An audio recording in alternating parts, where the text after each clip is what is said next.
안녕하십니까. 금양에서 IR 맡고 있고 시중에 온갖 화제를 몰고 다니고 있는 배터리 아저씨입니다. 예, 반갑습니다.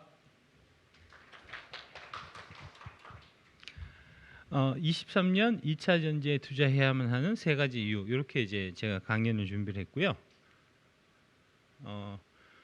23년 2차 전지에 투자해야만 하는 세 가지 이유는 크게 보면 요 세 가지로 말씀드릴 수가 있습니다. 이제 첫 번째는 시대가 변하면은 이제 주도 바뀐다는 부분. 두 번째로 K 배터리가 세계 시장을 석권할 수밖에 없는 이유에 대해서 말씀드릴 거고, 세 번째로 확실한 성장과 현저한 저평가, 10루타 종목을 찾아, 이렇게 이제 세 파트로 제가 준비를 했고요. 먼저 요거를 좀 이해하실 필요가 있는데, 이제 그 뉴 밀레니엄 시대라고 우리가 얘기하는 이제 99년, 2000년 이 시대에 이제 시장을 주도했었던 거는 이제 나스닥이었습니다. 이때 당시에 이제 우리나라에서는 이제 코스닥 붐이 불었었던 때고, 이 시기에 이제 나스닥 주가는 한 1년 반 정도의 이제 짧은 기간 동안에 한 189%라는 이제 어마어마한 상승률을 이제 기록한 바가 있고요. 그 다음에 이제 2000년대 초반에 그 나스닥이 이제 고점을 치고 이제 급격하게 하락을 합니다. 이제 하락해서 바닥을 치고 그 이후에는 10년이 지나도록 절반의 주가도 회복을 못한 이제 이런 형태로 사실은 시장이 전개가 됐었고요. 그래서 이제 2000년대 초반에 투자를 한다고 했다면 어떻게 했어야 되냐? 나스닥을 팔고 다우로 갈아탔어야 된다는 거죠. 보시듯이 이제 2002년 무렵에 저점을 찍은 다우는 이제 2004년 무렵에 이제 정고점을 돌파를 해서 그 이후에 2005년, 2006년까지 계속해서 올랐습니다.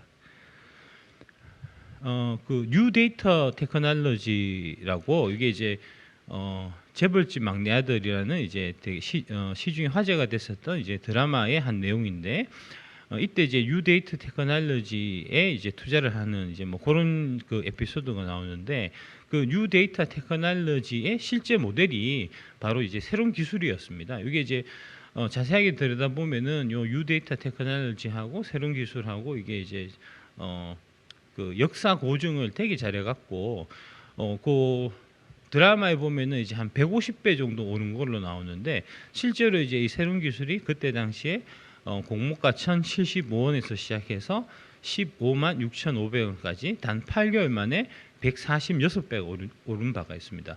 그래서 이제 146배 오른 다음에 그 이후에 이제 떨어지기 시작해서 9달 만에 5,500원까지 마이너스 96.5% 하락했었고요. 요게 이제 그 그래프입니다. 지금 이제 새로운 기술이 아마 상장 폐지가 됐을 거라고 이제 생각하시는 분들이 많으실 텐데, 실제로는 상장 폐지는 되지 않았고요. 그 이후에 이제 이름을 솔본이라는 회사로 이름을 바꿔갖고 지금도 여전히 코스닥에 상장돼서 거래되고 있습니다. 지금 대략 한 뭐 3,000원, 4,000원 정도에 거래되는 것 같고요. 고점 대비해서 여전히 마이너스 98% 떨어져 있는 가격입니다. 그러니까 고점에서 이제 2000년대 초반에 고점에서 물리셨던 분들이, 이게 이제 내가 고점에서 물렸으니까 언젠가 기다리면 원금이 오겠지 하고 기다렸다고 하면 20년을 기다려도 여전히 2%밖에 이제 회복이 안 되는 이제 그런 상황이라는 말씀을 드릴 수가 있겠죠. 2002년 이후에 이제 시장을 주도했었던 거는 굴뚝주였습니다. 이제 닷컴 버블 시절에 이런 이제 굴뚝주 같은 쪽, 그러니까 전통 산업을 하는 주식들이 계속 시장에서 이제 소외가 되고 있었어 갖고, 이때 당시에 PER 2배, 3배 이렇게 진짜 너무너무 저평가되어 있는 주식들이 많이 널려 있었습니다. 그 주식들이 이제 닷컴 버블 시기에는 시장의 관심을 전혀 못 받고 있다가 닷컴 버블이 꺼지자마자 이렇게 싼 주식들이 있었구나 해서 이제 그런 우량하고 저렴하게 거래됐던 주식들이 오르기 시작했는데, 그때 대표적으로 올랐던 주식이 바로 롯데칠성입니다. 이 롯데칠성이 불과 이제 한 5년, 6년 되는 기간 동안에 29배가 올랐었고요. 그 다음에 이제 2003년부터의 시장 상승장에서의 주도주는 이제 중국 관련주라고 볼 수가 있습니다. 이제 2002년에 중국이 WTO 체제에 가입을 하면서 중국이 세계의 세계의 공장으로 이제 자리를 잡게 됐고, 그 얘기인즉슨 이제 중국 쪽으로 많은 물동량들이 오고 가야 되는 이제 그런 상황이 됐고, 그 결과 배가 많이 필요했겠죠. 그래서 이제 그 요 무렵에 한국의 이제 조선주들이 정말 좋았고요. 그때 이제 대장주 역할을 했었던 게 현대 미포조선이었는데 보시듯이 1383원부터 시작해서 최고점 20만 4293원까지 148배가 오른 거를 보실 수가 있을 겁니다.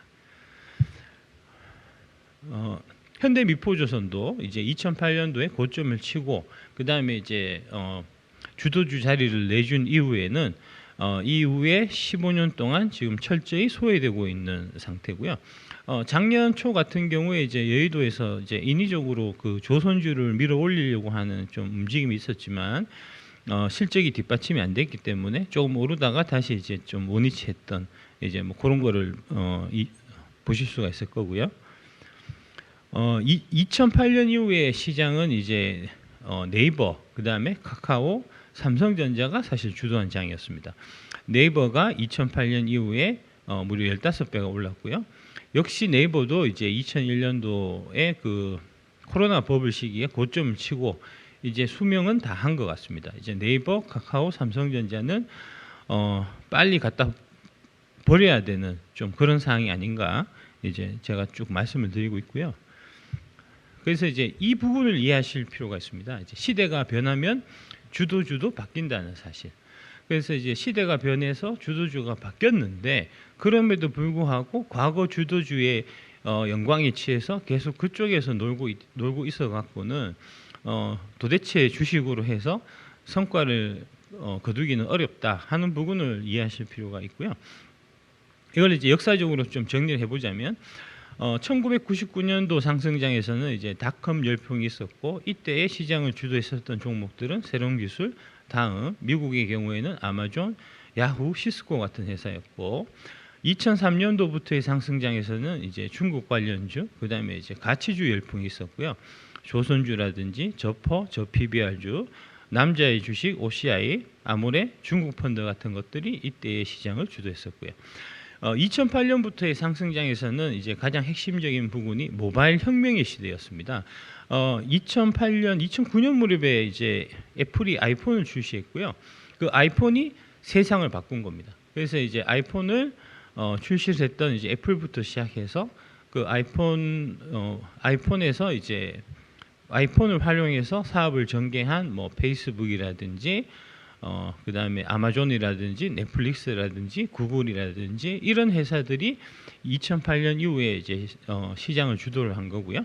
그래서 이제 지금도 많은 분들이 많은 한국의 이제 개인 투자자들이 많이 갖고 계시는 이제 빅테크 주식이나 팡, 마가, 그 다음에 이제 한국에서는 네이버, 카카오, 삼성전자가 거기에 해당되고 최근에 이제 움직임이 한국 주식에는 투자를 해도 별로 재미가 없어서 이제 그래서 이제 미국 주식으로 가자 해서 이제 사학개미 붐이 있었는데 이게 이제 바로 좀 이런 연장선상이라고 보실 수가 있고요. 그래서 지금 현 시점에서는 08년부터의 상승장을 주도했던 모바일 혁명 관련주들, 미국의 빅테크, 그 다음에 팡, 마가, 한국의 네이버, 카카오, 삼성전자 다 팔아야 되고요. 다 팔아서 이제 다시 다른 주도주로 옮겨야 되는 지금 상황이다라고 이제 말씀드릴 수 있고요. 사학개미로 이제 뒤늦게 동참하신 분들이 있는데 제가 이제 그분들한테 말씀드리고 싶은 거는 빨리 그거 다 팔아갖고 한국으로 이제 돌아오시라라고 말씀드리고 싶습니다. 그래서 이제 23년 이후에 주도주를 찾아봐야 될 텐데 23년 이후에 주도주는 뭐냐?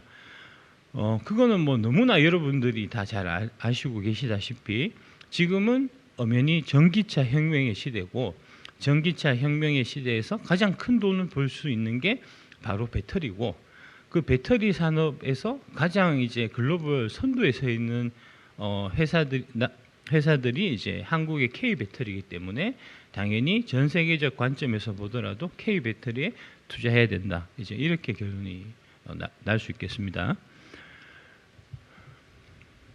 그래서 이제 K 배터리가 앞으로 세계를 석권할 텐데 그 석권할 이유에 대해서 요 세 가지로 말씀드리도록 하겠습니다.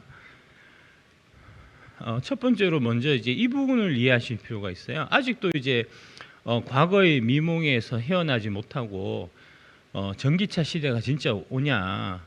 전기차 비싼데 이제 불경기에 누가 전기차를 사냐? 이따구 소리를 하시는 분들이 있는데 제발 좀 정신 좀 차리시고요.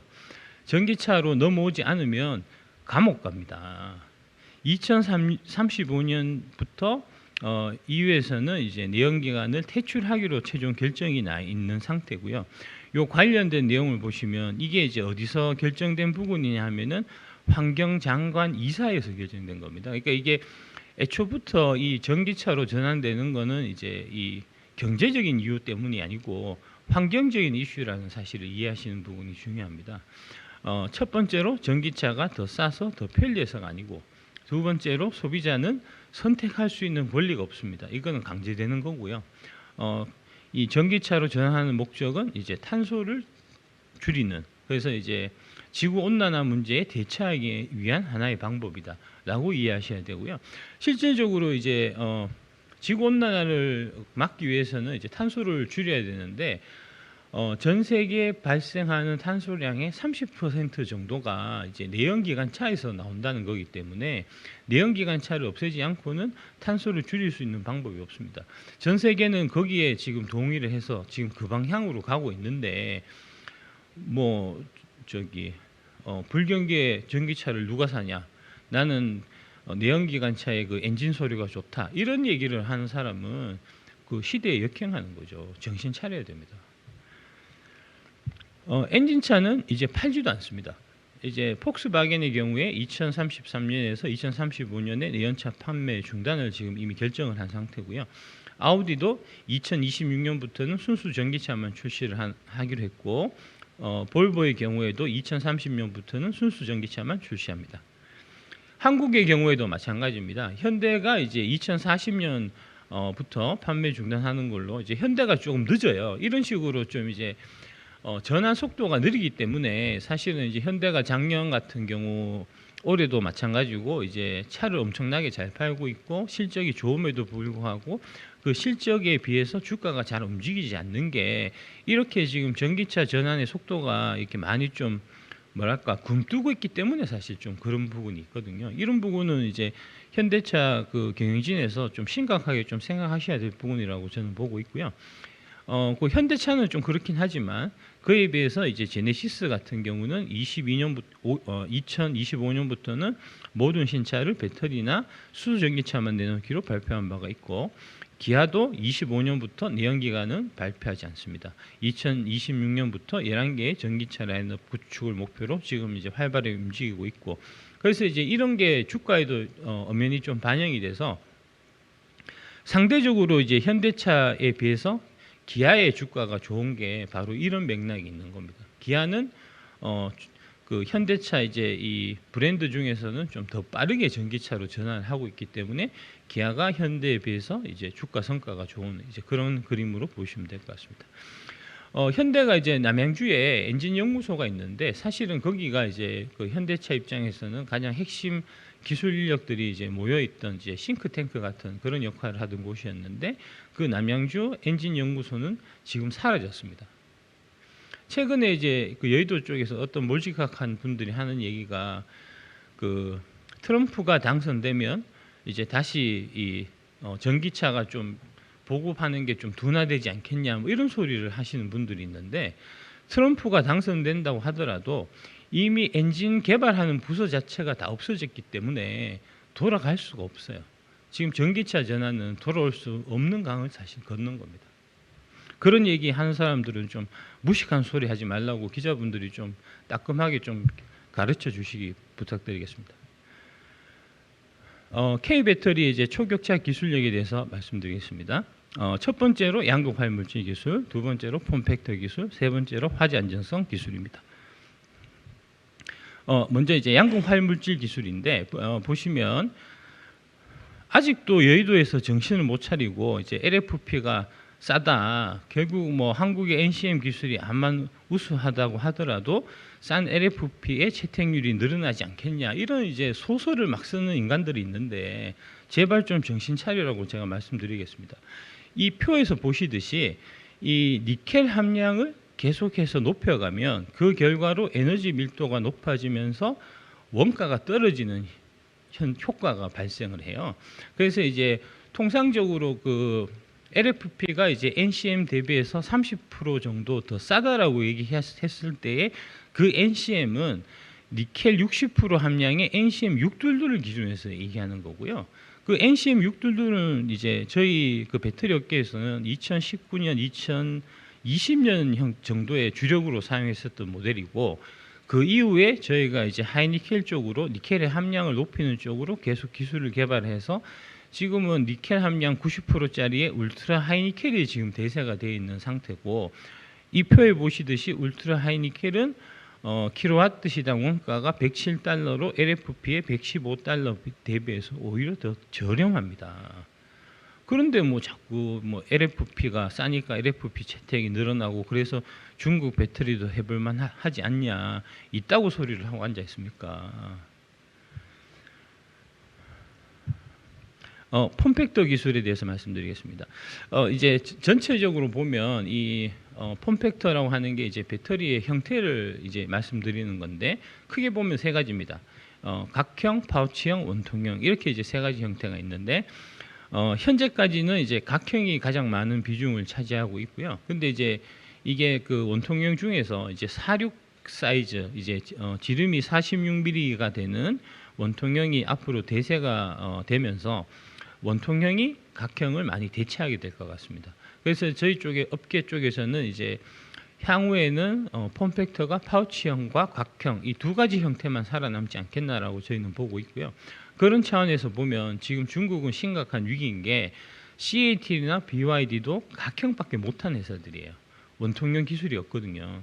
그에 비해서 이제 한국의 배터리 업체들은 LG 에너지 솔루션이 원통형과 파우치형을 동시에 하고 있고, SK온은 파우치형을 하고 있고, 삼성 SDI는 원통형을 하고 있고, 저희 금양도 원통형을 하고 있기 때문에 한국 배터리 업체들 입장에서는 아주 좋은 기회를 지금 맞게 된 상태고, 중국 배터리 업체들은 안 그래도 어려운데 더 많이 어려워진 상황이다. 폼팩트의 이제 기술 발전에 있어서도 그렇습니다. 세 번째로 이제 화재 안정성 기술인데, LFP 찬양하시는 분들이 하는 얘기 중에 하나가 이제 LFP가 화재 안전하다 이런 얘기를 많이들 하세요. 근데 보시듯이 이렇게 불납니다. 예. 이게 이제 BYD 차량인데, BYD의 이제 한이라는 모델인데, 중국의 이 청도에 이제 그 쇼핑센터에 잠시 주차해 놓고 쇼핑을 하러 간 사이에 자연 발화돼서 지금 불이 나고 있는 모습입니다. 이게 이제 신차 뽑은 지 3일밖에 안 된 새 차고요. 이런 형태의 화재가 작년 상반기만 해도 이제 BYD 쪽에서만 공식적으로 확인된 것만 40건이 넘고요. 실질적으로 저희가 확인하고 있는 거는 이제 이게 아마 거의 한 수천 건 정도 될 거로 저희는 파악하고 있는데, 중국 정부에서 이제 자기들 전기차 산업을 육성하기 위해서 이런 부분들을 다 언론 통제를 해서 이제 보도가 안 되게끔 해서, 그래서 이제 한국 분들, 우리나라 사람들이 사실은 잘 모를 뿐이지 실제로 이 중국 배터리의 화재는 아주 좀 빈번하게 좀 일어나고 있고, 아까 말씀드렸듯이 이제 LFP가 상대적으로 화재에 안전하다고 하는 건데, 안전한 LFP도 불내는 기술력을 갖고 있는 한심한 나라가 중국인데, 이런 중국의 배터리가 한국 배터리하고 경쟁이 된다고 얘기하는 것 자체가 사실 어불성설이죠. 실제로 이제 그 테슬라 같은 경우는 이제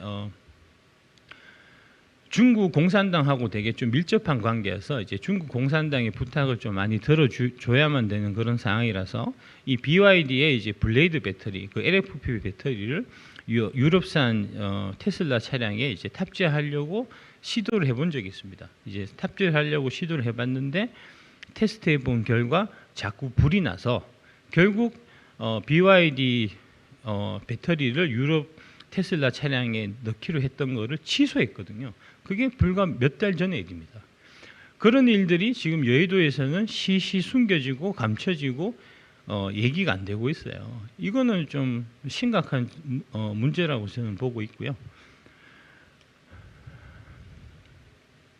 한 권의 책이 이제 세상을 바꾸는 사례들이 종종 있습니다. 프로메테우스의 금속이라는 책이 사실은 좀 그런 역할을 최근에 한 책이고요. 이 책이 이제 프랑스의 기욤 피트롱이라는 분이 아마 2020년에 나온 걸로 제가 알고 있고요. 이 책의 주요 골자는 이제 앞으로 2차 전지 산업, 그다음에 이제 신재생 에너지 산업으로 갔을 때 광물이 많이 필요해지는데, 지금 광물 관련돼서 정제련이 중국이 거의 도맡아 하다시피 하고 있기 때문에, 이 상태로 이제 그 전기차 시대, 신재생 에너지 시대로 가게 되면 결국 서구 민주주의 사회는 광물 때문에 중국의 지배를 받고 말 거다는 이제 그런 경고를 날린 책입니다. 이 책이 베스트셀러가 되면서 유럽의 정치인들, 미국의 정치인들이 이제 그 해결책을 찾기 위해서 움직이기 시작했고요. 그 결과 나온 책이 그 결과 나온 이 법안이 바로 IRA 법안입니다. 작년 8월에 나온 IRA 법안이 바로 이런 목적으로 나온 거고요. 요 이제 문건은 National Security Strategy해서 국가 안보 전략이라는 이제 2022년 10월 달에 발간된 이제 문건이고요. 이 문건은 미국의 향후 10년 미래에 대한 이제 청사진을 제시하는 이제 국가 전략상에서 가장 핵심적인 문건이라고 보실 수가 있고, 이 문건에 보면 우리들의 이제 그 적국으로 명시되어 있는 게 중국하고 러시아입니다. 중국의 경우에는 미국의 패권에 도전하는 유일한 경쟁국이어서 이 부분의 성장을 빨리 좀 막아야 될 필요가 있다는 이제 그런 얘기가 있고, 그 밑에 보시면은 이제 IRA 법안 관련된 얘기가 나오는데, 그 IRA 법안의 목적이 미국의 경쟁력을 유지하기 위한 거다라는 게 명시가 되어 있습니다.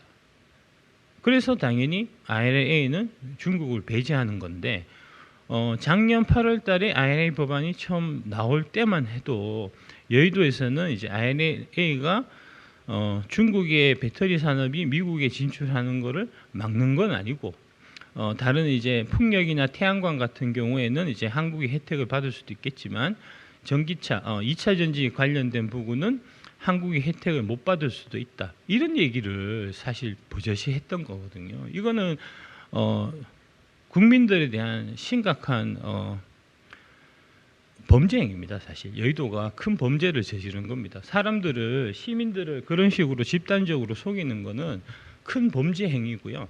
그 범죄 행위에 대한 엄단이 당연히 있어야 될 거라고 저는 생각하고 있습니다. 그 다음에 이제 요거는 작년 한 11월 달 정도에 이제 나온 얘기고요. 유럽판 인플레 간축법도 같은 맥락이라는 얘기입니다. 요 말씀을 하신 분들 두 분은 이제 한국은행 국장이셔서, 이분들은 여의도와 같은 이런 이제 이해관계가 없이 그냥 냉정하게 있는 그대로 이제 사실을 들여다보신 분들인데, 이분들이 하신 말씀은 결국은 이제 이 광물 정제련 관련돼서 중국하고 서구 진영 간에 이제 전쟁 부분에 대한 얘기를 하고 있고, 결국은 이제 미국이 유럽의 그 손목을 비틀어서 유럽에도 중국산 배터리가 못 들어오게 하자 하는 이제 그런 차원으로 지금 진행되고 있는 게 이제 유럽의 CRMA (Critical Raw Materials Act)가 되겠습니다. 세 번째로, 우리는 이미 승리했습니다. 이게 뭐냐 하면 결과가 이미 다 나와 있어요. 이제 전기차용 2차 전지 개발 프로세스를 보면 이 모든 부분들이 34개월 전에 다 결정이 됩니다. 어떤 형태의 배터리를 쓸 건지, 어떤 제조사의 배터리를 쓸 건지, 그 제조사에 들어가는 양극재는 누구를 쓸 건지, 음극재, 전해질, 분리막 누구 거 쓸 건지, 동박, 알박은 누구 거 쓸 건지까지가 다 이미 다 결정이 돼요. 그러니까 이제 2023년 지금 현재 상황에서 2025년, 26년도의 시장 구도를 이미 다 알 수 있거든요. 그 시장 구도는 이렇습니다. 이게 자동차 메이커별로 보면 이제 폭스바겐, 도요타, 르노-닛산, 스텔란티스, 현대기아, GM, 포드, 이런 회사들이 이제 전통적인 자동차 강자들인데, 이 회사들이 지금 앞으로 채택이 예정되어 있는 배터리들이 다 LG 겁니다. 주로 LG 거고, 간혹 SK 게 있고, 파나소닉이 조금 있고, 그 다음에 CATL이 아주 극소수 들어가 있는 그런 형태로 이미 다 결정이 되어 있습니다. 여기 중간에 보면 토요타가 이제 파나소닉 배터리를 사실은 쓰기로 돼 있었는데, 최근에 이제 파나소닉 배터리가 워낙 품질이 떨어지다 보니까 토요타 쪽도 LG 쪽 배터리를 쓰는 걸로 내부적으로는 결정이 되어 있는 걸로 저희는 알고 있고, 아마 조만간에 이제 도요타하고 LG 간에 이제 조인트 벤처 발표가 있을 겁니다. 이건 관련해서 이 권영수 LG 에너지 솔루션 부회장님께서 하신 말씀이 자동차 배터리의 경우에 미리 수주를 결정하기 때문에 향후 성과를 전망하기가 용이하다. 우리의 수주 잔고는 중국 CATL보다 더 많은 것으로 안다라고 이미 말씀하신 바가 있고, 이 말씀을 제가 이제 여러분들한테 사실 전달드린 거에 불과한데, 그럼에도 불구하고 여의도는 사실과 편견에 빠져 있어서 엄연한 사실이 아닌 것처럼 시민들을 호도하다가 지금 이제 심각한 신뢰 위기 상황에 지금 처해져 있는 이제 그런 거라고 말씀드릴 수 있겠습니다. 그래서 이제 지금 이미 우리가 이제 시장을 석권했기 때문에 그 스케줄에 맞춰서 이렇게 열심히 이제 해외 공장을 짓고 있는 상태고요. SK온도 마찬가지입니다. SK온 같은 경우에 이제 25년 예상 매출액이 대략 한 62조 원 정도 나올 걸로 볼 수 있는데, 이 62조 원의 매출액은 작년의 매출액의 10배에 해당되는 겁니다. 불과 3년 만에 이제 10배가 성장하는 거니까 연평균 115%라는 어마어마한 성장세에 지금 놓여져 있는 이제 그런 상황인 거고요. 35년에 이제 100% 전기차로 전환한다고 했을 경우에 이제 매출액을 대략 계산해 볼 수 있는데, 보통 통상적으로 이제 한 해 차가 한 1억 대 정도 팔린다고 봅니다. 이제 전 세계 자동차가 1억 대고, 그 중에서 LG 에너지 솔루션이 대략 한 시장 점유율 40%를 갖고 갈 거라고 저는 생각을 했고, 그 다음에 지금 대당 들어가는 배터리 가격이 대략 한 2천만 원 수준인데, 35년이면은 이제 12년이 더 미래의 일이니까 12년 동안에 먼저 첫 번째로 인플레이션이 있을 거고, 두 번째로 지금 이제 차 한 대당 들어가는 배터리 용량이 점점 커지는 추세입니다. 그래서 이제 배터리 용량의 증가에 따른 이제 가격 상승분이 있을 거고, 그리고 세 번째로 이제 배터리는 광물 의존적인 이제 산업이기 때문에 배터리에 들어가는 여러 가지 광물들, 리튬, 니켈, 코발트, 망간 같은 그런 광물들의 가격이 계속 올라가서 배터리 가격이 지속적으로 저희는 상승할 거라고 보고 있습니다. 특히 이제 그 광물 중에서 리튬 부분이 가장 앞으로 쇼티지가 심하고 가격 상승이 크게 일어날 수 있는 부분이라고 저희는 보고 있는데, 어쨌든 이제 그런 것들을 다 버무려 갖고 4천만 원 정도가 될 거다라고 저는 가정을 했고요.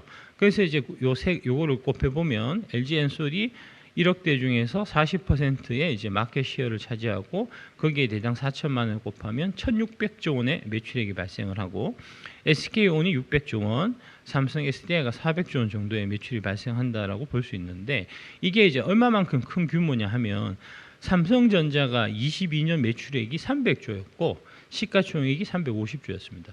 그러니까 이제 2035년이 되면 LG 에너지 솔루션이 작년 삼성전자 매출의 5배 이상 되는 매출을 기록하는 어마어마하게 큰 회사가 된다는 이제 그런 의미가 되는 거고요.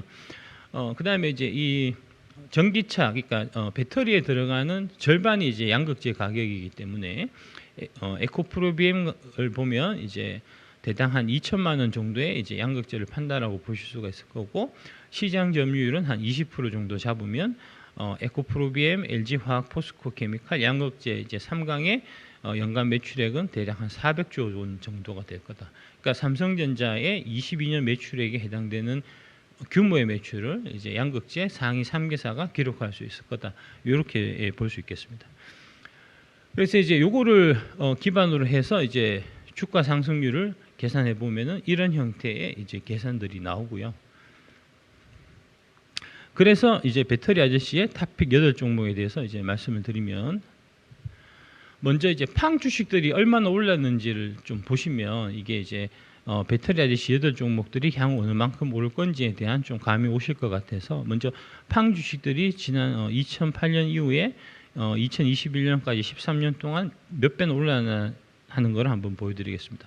먼저 이제 페이스북입니다. 페이스북은 40배가 올랐고요. 애플은 175배가 올랐습니다.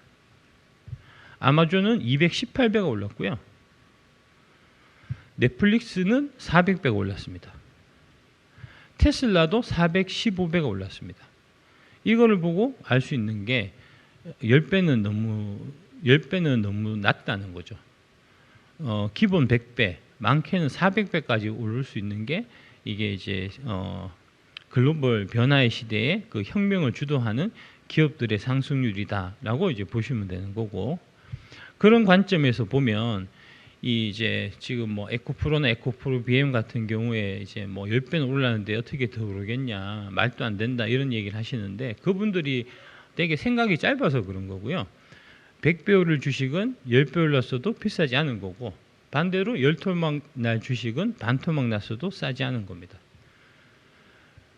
전기차 혁명 시대에 이제 글로벌 넘버원의 위치에서 이제 시장을 주도할 기업들을 제가 8개를 선정을 했고요. 그 회사들이 바로 배터리 쪽에 LG 에너지 솔루션, SK 이노베이션, 양극재 쪽에 에코프로비엠, LG 화학, 포스코 케미칼, CNT 쪽이 나노신소재, 원자재를 담당하고 있는 포스코홀딩스, 에코프로, 이렇게 8종목을 제가 선정을 했습니다. 요거 관련해 갖고 이제 이 밸류에이션 부분은 제가 이제 서정덕 TV라는 데 출연해서 작년 추석 때 추석 특집으로 제가 밸류에이션을 한번 해본 게 있습니다. 이제 추석 특집 대측 얼마나 오를 수 있을까, 이제 제가 그거를 한번 계산해 본 적이 있고요. 이게 이제 그 방송 중에 이제 화면을 제가 캡처했던 거고, 지금 보시면 이런 형태로 지금 진행이 됐습니다. 그 방송한 게 22년 9월 6일이었고요. 이때 당시에 이제 에코프로 주가가 11만 원이었습니다. 4월 12일 기준으로 해서 64만 원까지 올랐으니까 상승률은 482%고요. 그런데 아직도 제 계산으로 보면 상승 여력은 1000%가 남아 있는 걸로 나오고요. 포스코홀딩스 같은 경우가 1979%의 상승 여력이 남아 있고요. 에코프로비엠이 563%, LG화학이 1235%, 포스코 퓨처엠이 410%, SK이노베이션이 667%, LG 에너지 솔루션이 319%의 상승 여력이 남아있는 걸로 저는 계산했습니다. 그러니까 여러분들도 제 가정을 갖고 한번 계산해 보시면 이제 이런 기업들을 이해하시는데 도움이 되지 않겠나 싶고요. 나노신소재는 제가 잘 몰라갖고 계산 안 해봤습니다. 그냥 이거는 감으로 제가 산 겁니다. 제가 이제 요새 말씀 많이 드리는 게 이제 2차 전지 관련해서 특히 이제 K 배터리 8종목, 배터리 8종목에 대해서 말씀드리는 게 제가 봐서는 지금 당장 과감히 질러야 된다라고 말씀드립니다. 그게 이제 7가지 이유가 있는데, 첫 번째로 아까 보셨듯이 밸류에이션이 너무 쌉니다, 여전히. 두 번째로 사야 되는 사람은 많은 반면에 반대로 팔아야 되는 사람은 아주 적은 상태입니다. 일단 이제 가장 먼저 사야 될 사람이 이 2차 전지 관련해서 공매도 쳐놓은 여의도 기관들이 사야 되고요. 두 번째로 이제 개인들 중에서도 지금 2차 전지 안 갖고 있는 사람들이 월등히 많기 때문에 그 개인들도 사야 되고, 그 다음에 각종 연기금 같은 이제 롱펀드들도 여전히 2차 전지는 언더웨이트 되어 있기 때문에 사야 되고, 그 다음에 외국인들 같은 경우도 지금 2차 전지 주식을 잘 모르기 때문에 또 사야 됩니다. 반대로 팔아야 될 사람은 거의 없습니다. 뭐 누가 팔겠습니까? 그리고 세 번째로 이제 K 배터리 레볼루션이라는 책을 제가 2월 20일 날 이제 시장에 내놨는데, 그 책을 읽어보면 야, 이거 한국의 2차 전지 주식들 특히 배터리 IC 8개를 안 사고는 안 되겠구나, 이거 꼭 사야 되겠구나 하는 생각이 들게끔 제가 책을 써놨어요. 그래서 이제 그 책을 보고 사람들이 다 사고 싶은데, 빨리 읽은 사람들은 잽싸게 사서 지금 돈을 벌고 있고, 늦게 읽은 사람들은 이제나 저제나 하면서 떨어지기만을 좀 기다리고 있는 상태입니다. 네 번째로 2차 전지 관련해서는 지금 1, 4분기 실적도 속속 발표되고 있지만 실적들이 다 좋고요. 앞으로 5월, 6월 달에 여러분들을 깜짝 놀라게 할 만한 다양한 호재들이 지금 대기하고 있는 상태입니다. 다섯 번째로 에코프로 BM 관련해서 이제 거래소 이전 얘기가 나오고 있는데, 거래소 이전 얘기가 나오면, 거래소 이전을 하게 되면 일단 이제 공매도 쳤던 기관들은 빨리 환매수를 해야 될 거고요. 그 다음에 연기금 쪽에서 이제 수급들이 많이 들어올 거기 때문에 그게 이제 수급상에서 큰 역할을 하게 될 것 같고요. 그 다음에 여섯 번째로 이제 외국인들이 아직까지 2차 전지에 대해서 이제 제대로 스타디가 안 돼 있는 상태입니다. 제가 이제 최근에 한국에서는 배터리 아저씨지만 제가 미국 해외에서는 이제 미스터 EV, 미스터 배터리 이렇게 제가 불리거든요. 실제로 이제 해외 투자자들이 저한테 전화를 해갖고 한국의 배터리 산업에 대해서 물어봅니다. 여의도 애널리스트한테 전화해서 물어보는 게 아니고 배터리 아저씨한테 전화해서 물어봐요. 왜 그렇겠습니까? 여의도 애널리스트들이 지난 1년 동안 2차 전지에 관련해서 내놓은 뷰 중에 맞은 게 하나도 없으니까 그런 거 아닙니까? 심지어는 지금 외국인 기관 투자자들도 당시 여의도의 애널리스트들을 불신한다고요. 그러니까 지금 한국의 개인 투자자들이 어떻게 여의도의 그런 이제 애널리스트들을 신뢰를 하겠습니까? 진짜 단체로 반성하고 석고 대죄해야 할 일이에요. 일단 그렇고, 그 다음에 이제 이 7번째는 이제 여의도 증권가에서 옛날부터 내려오는 아주 유명한 격언입니다. 기다리는 조정은 원래 오지 않는 법이다. 그래서 지금 당장 과감히 질러야 한다 이제라고 말씀드리는 거고요. 좀 물리고 시작하셔야 돼요. 처음부터 주식 사갖고 돈 벌기 어렵습니다. 제가 이제 에코프로 같은 경우에 제가 한 600% 정도 수익이 나 있는데 사실 에코프로 제가 처음 사고 2달 만에 마이너스 30%까지 갔었습니다. 나도 처음에 물리고 시작했는데 당연히 당신들도 물리고 시작해야지. 왜 나는 물리고 시작했는데 당신들은 사자마자 오르기를 바랍니까? 그런 마음을 갖고 하니까 주식을 백날 천날 해도 발전이 없는 겁니다. 예, 그런 말씀드리고 예, 이상으로 발표를 마치겠습니다. 감사합니다.